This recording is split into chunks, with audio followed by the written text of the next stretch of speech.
You were taught that love is sacred, that it's the highest of all virtues, selfless, pure, and redemptive. Since childhood, you were fed a steady diet of romantic ideals, that love is surrender, that it heals, that it saves. You were told that when it's true, it's unconditional. But what if all of that was a beautiful lie? Not because love doesn't exist, but because what we call love has been coated in layers of fantasy so thick we can no longer see its raw reality. Love, in its popular form, has become mythology, a tool of emotional escapism. It promises completion, like a missing puzzle piece that makes us whole. But the truth is more uncomfortable. We do not fall in love with others. We fall in love with the image we've created of them. We love what we need them to be, not who they are. And in that act of projection, we blind ourselves. What we call love is often dependency in disguise, an emotional bargain born from insecurity, loneliness, or ego, not purity. We are not drawn to purity. We are drawn to relief. Relief from the weight of being alone, of facing ourselves, of admitting our incompleteness. And so, love becomes a psychological transaction. I idealize you so I don't have to look at me. I give myself away, not out of strength, but because I hope to be rescued. That isn't love. That's fantasy wearing a tender smile. To see this is painful. It shatters the comfort we build our dreams upon. But in that shattering, something honest begins. A version of love no longer built on need, but on truth. Not pure, but real. Not perfect, but human. And that, finally, is where freedom begins. For centuries, women have been portrayed as delicate, pure, and morally superior, beings closer to angels than to humans. This image, though flattering on the surface, is a cage wrapped in silk. It is not respect. It is romanticization disguised as reverence. But Nietzsche saw through the illusion. He did not hate women. He simply refused to see them through the cracked lens of chivalry or Christian morality. What he saw instead was not weakness, but power. Silent, strategic, and survival-born. Women, having been excluded from visible arenas of power for most of history, were forced to master the invisible ones. They learned to influence instead of demand, to study rather than confront, to shape desires rather than voice their own.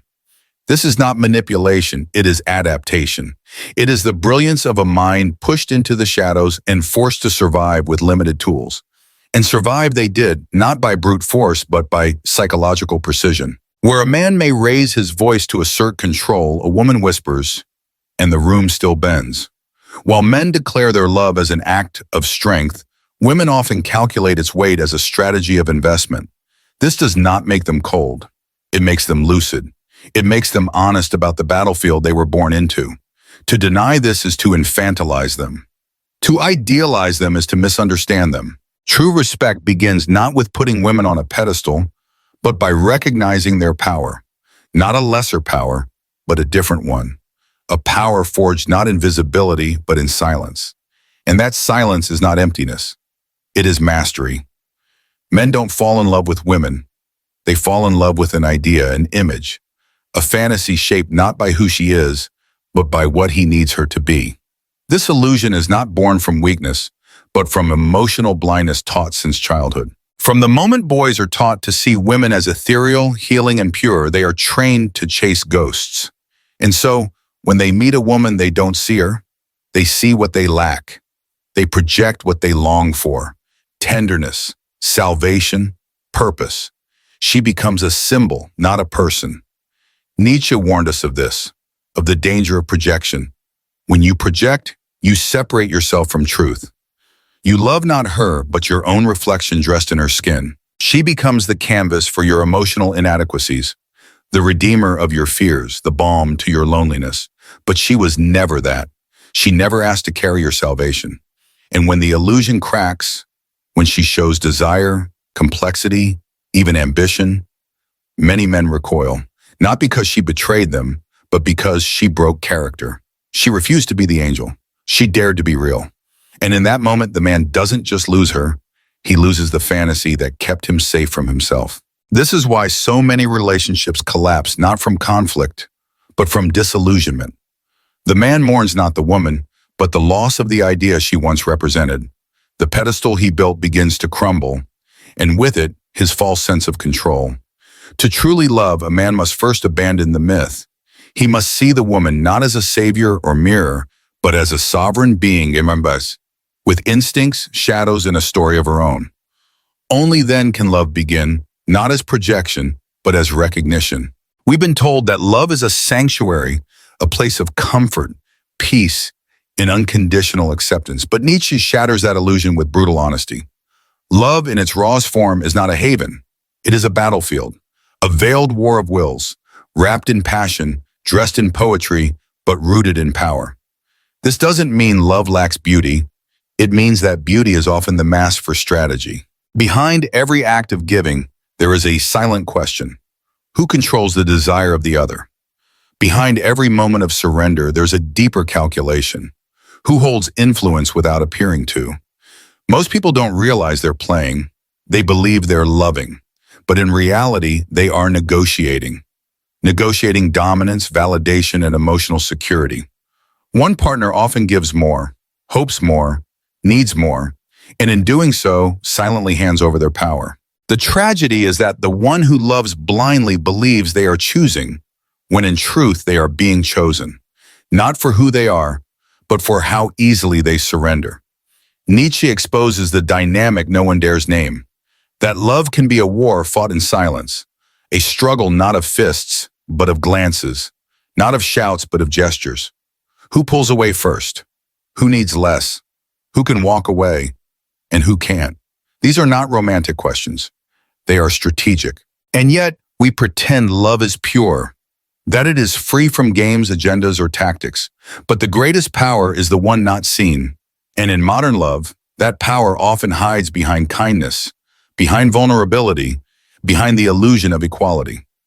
But make no mistake, someone is always influencing, guiding, shaping. To love without understanding this is to enter war unarmed. But to see it and still choose to love, not from weakness, but with clarity, is the beginning of something deeper than fantasy, the power of conscious connection. Most people don't fall in love with another human being. They fall in love with a reflection of themselves, a version of the self that feels validated, admired, worthy. This is the hidden engine of modern love, not connection, but projection, not understanding, but affirmation. We don't seek partners, we seek mirrors. Nietzsche didn't use the term relational narcissism, but he saw through it. When we say, I love you, what we often mean is, I love how I feel when I'm with you. I love the version of myself you reflect back to me. The other becomes a tool, a stage, a backdrop for the performance of our emotional identity. And when they stop reflecting what we want to see, we claim they've changed. But in truth, it's our own fantasy that cracked. This kind of love is fragile because it's conditional. It's love built on emotional feedback loops. Make me feel desired, admired, needed, and I will call that love. But this isn't love. It's self-affirmation dressed as intimacy. It's why we confuse intensity with authenticity, why we chase the one who withdraws, not because they are right for us, but because they awaken our insecurity. In that game, the one who makes us feel less becomes the one we crave most, not out of love, but out of the desperate need to reclaim power through their approval. And this is where projection becomes a prison. We don't see the other, we see our wounds, our fears, our unhealed desires. The relationship is no longer two people meeting. It's two psyches negotiating trauma, validation, and control. To escape this, one must first dare to see the other not as a mirror, but as a mystery, not as someone to complete us, but someone to confront us. True love does not arise from projection. It begins the moment we stop using the other as a reflection and start seeing them as they truly are. Power isn't always loud. It doesn't always shout, command, or demand recognition. Sometimes the most dangerous form of power is the one that whispers, the kind that moves without being seen, that reshapes reality without needing validation. And that is the essence of feminine power as Nietzsche perceived it. Not inferior, not passive, but hidden, deliberately and devastatingly silent.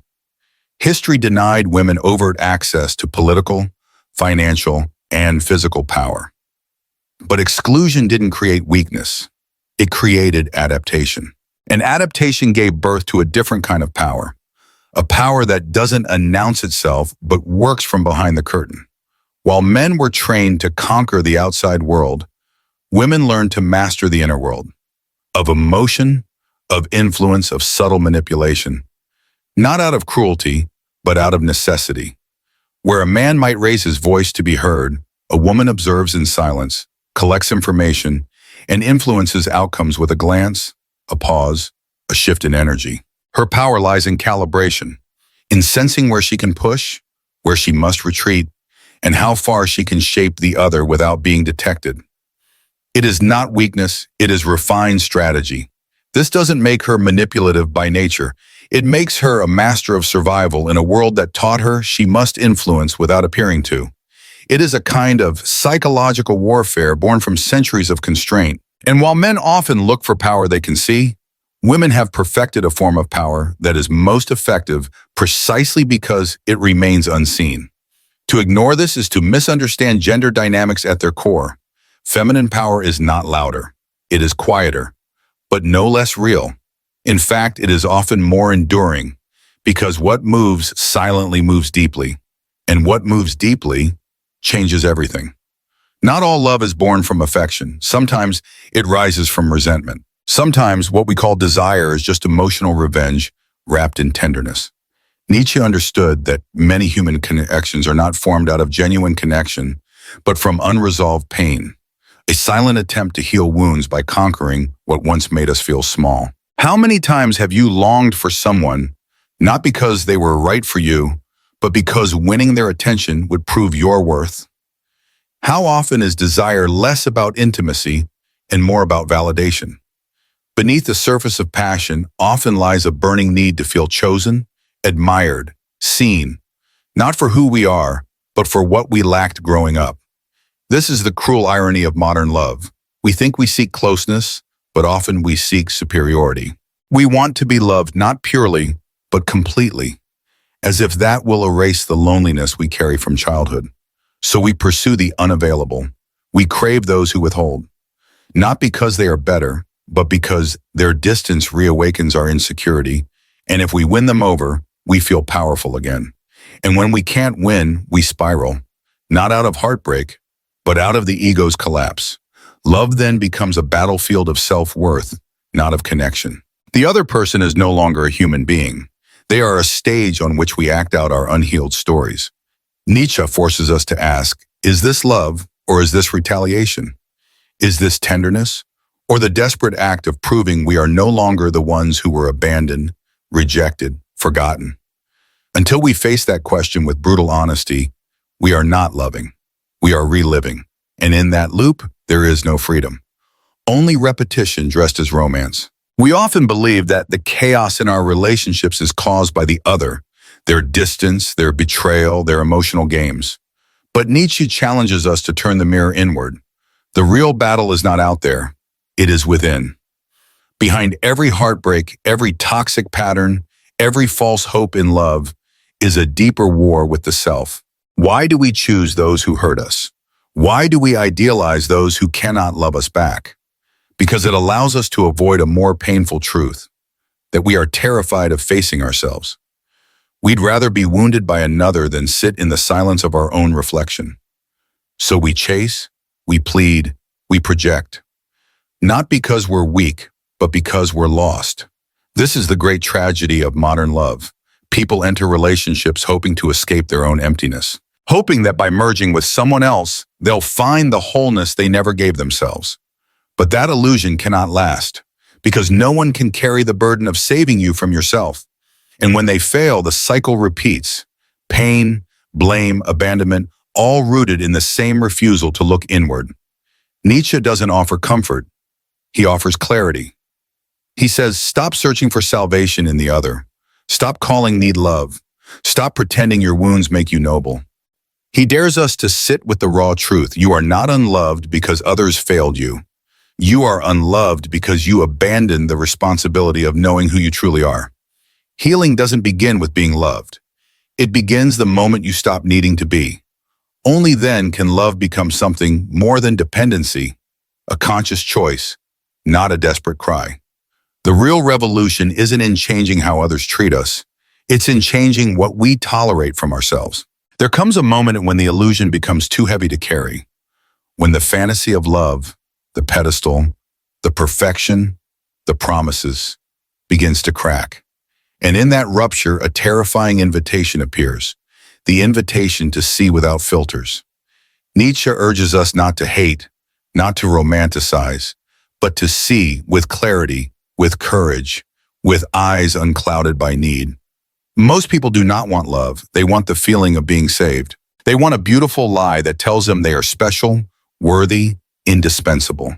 But real love, as Nietzsche reveals, begins where fantasy ends. It begins when you strip the other of your projections and witness them as they truly are. Complex, instinctive, strategic, flawed, just like you. This lucidity is not cold. It's revolutionary.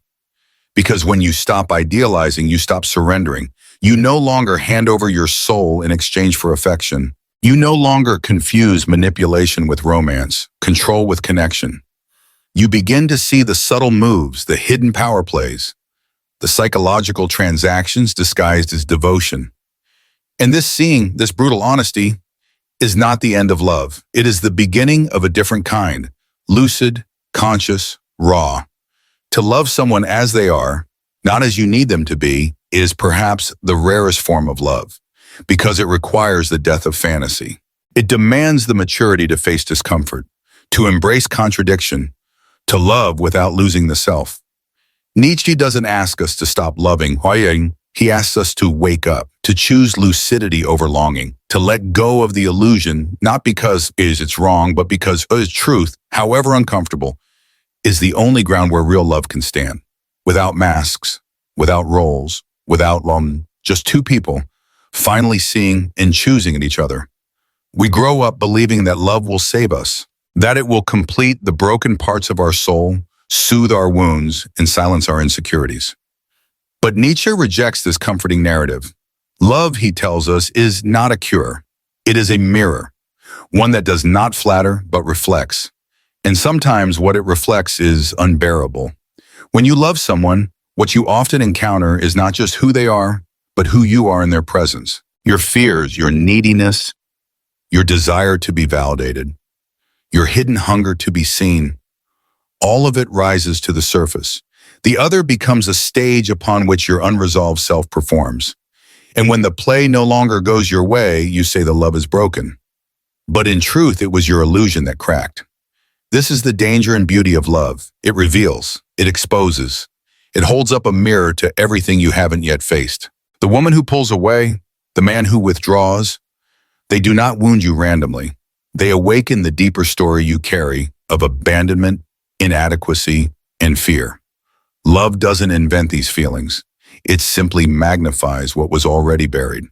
And this is why love cannot heal you, not unless you first do the work of healing yourself. Because if you enter love looking for medicine, the moment it stops soothing, you will resent the very thing you once adored. You'll confuse pain with betrayal, forgetting that no one can fix what you refuse to confront. True love does not promise salvation. It promises reflection. And when you are brave enough to stand in that reflection without flinching, you no longer ask the other to rescue you. You ask them to walk beside you. Not as a cure, but as a companion in the truth. Every relationship, no matter how tender, no matter how loving, carries within it a current of power, often unspoken, often invisible, yet always present. Nietzsche did not see love as a sacred union of equals. He saw it as a subtle psychological negotiation of influence, a low-intensity war fought behind masks of affection and moral ideals. We like to believe that when we love, we surrender, that we give without expecting. But this is a fantasy dressed in virtue. In reality, we measure, we compare, we calculate. Who gives more? Who needs less? Who would survive if the other left? These silent questions form the architecture of emotional power. And whether we admit it or not, we are always answering them with our actions, with our silences, with our dependencies. Even the so-called moral superiority we often attribute to one gender, the idea that women are more nurturing or selfless, Nietzsche dismantles as strategic adaptation, not divine essence. When denied external power, people turn inward. They learn to influence hearts when they cannot command minds. And so power doesn't disappear. It evolves. Power in love is not always malicious, but it is real. It shapes who leads and who follows, who forgives and who punishes, who stays and who leaves first. And unless you are aware of it, you are being moved by it, blindly. To see power in love is not to become cynical, it is to become conscious. Because only when we understand the forces at play can we truly choose, rather than be chosen. True love is not powerlessness. It is the choice to love even when you no longer need to dominate or be dominated. It is connection without conquest, and that is where freedom begins.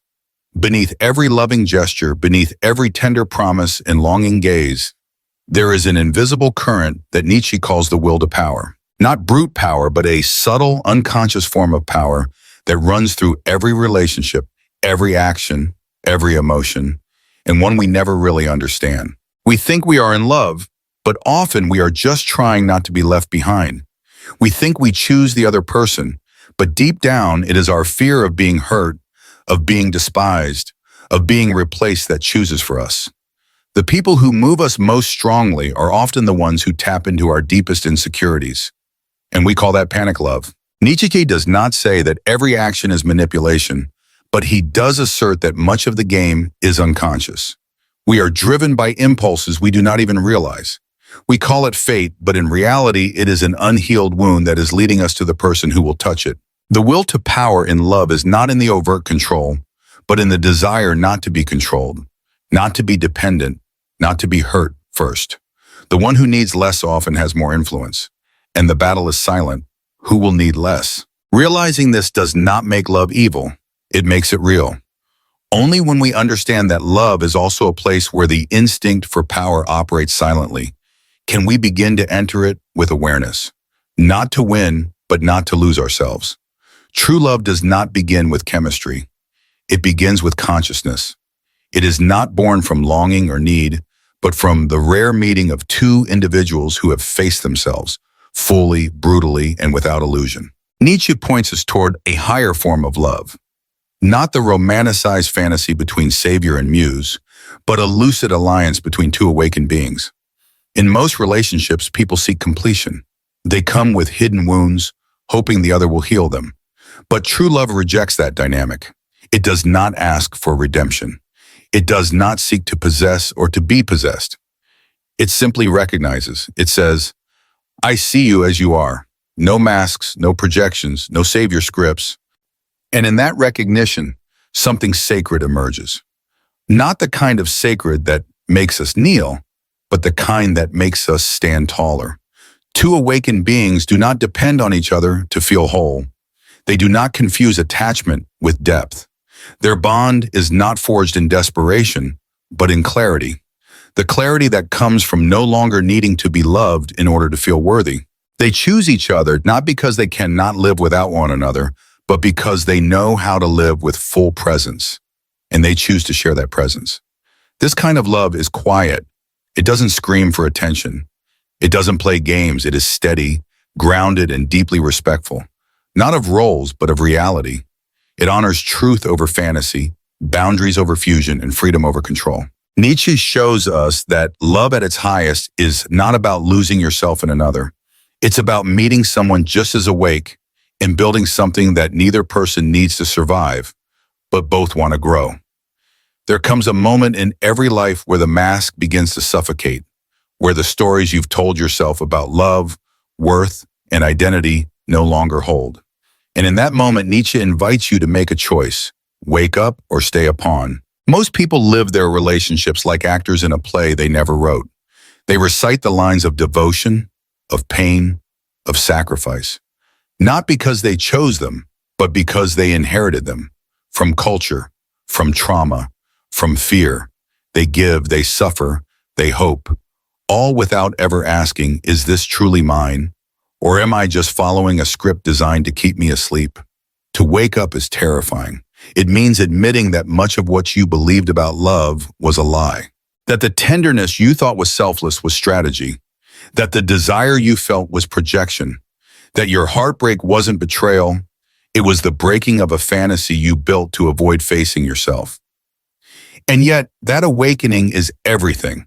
Because once you see the strings, you no longer dance like a puppet. Once you understand the game, you are no longer just a piece on the board. You become the player. This does not mean you reject love. It means you enter it with open eyes, no longer blind, no longer begging, no longer surrendering your soul in exchange for fleeting comfort. You can keep pretending, keep romanticizing, blaming, needing. But understand this, if you do not see the game, you are the game. And love will not free you, it will consume you. The path of lucidity is not for the weak, but for those who dare to walk it. It leads to a kind of love the world rarely speaks of, one that doesn't enslave, but liberates. In a world where romantic ideals are constantly sold through movies, social media, and cultural narratives, we rarely stop to question the emotional scripts we've inherited. But Nietzsche's philosophy demands that we wake up. The most important lesson from this analysis is not that love is false, but that most of what we believe about love is fantasy. And when we love through fantasy, we lose clarity, autonomy, and often ourselves. The first truth we must confront is this. We don't always love others for who they are. We love what they represent to our wounded ego. Whether it's validation, emotional salvation, or a sense of identity, many relationships are built on unconscious needs rather than conscious choices. That's not evil. It's human. But it becomes dangerous when we mistake projection for connection or dependency for intimacy. This understanding has deep implications for daily life. It invites us to take full ownership of our emotional patterns. Before we say, I love you, we should ask, do I know myself? Do I see the other person clearly or only through the lens of my fear and longing? Power dynamics are always present, not to be feared, but to be recognized. By becoming conscious of them, we avoid falling into cycles of silent manipulation, self-abandonment, or emotional slavery. True emotional strength lies not in giving everything away, but in choosing wisely what to give, and to whom. The ultimate lesson? Love is not the absence of self. It's the extension of a self that is already whole.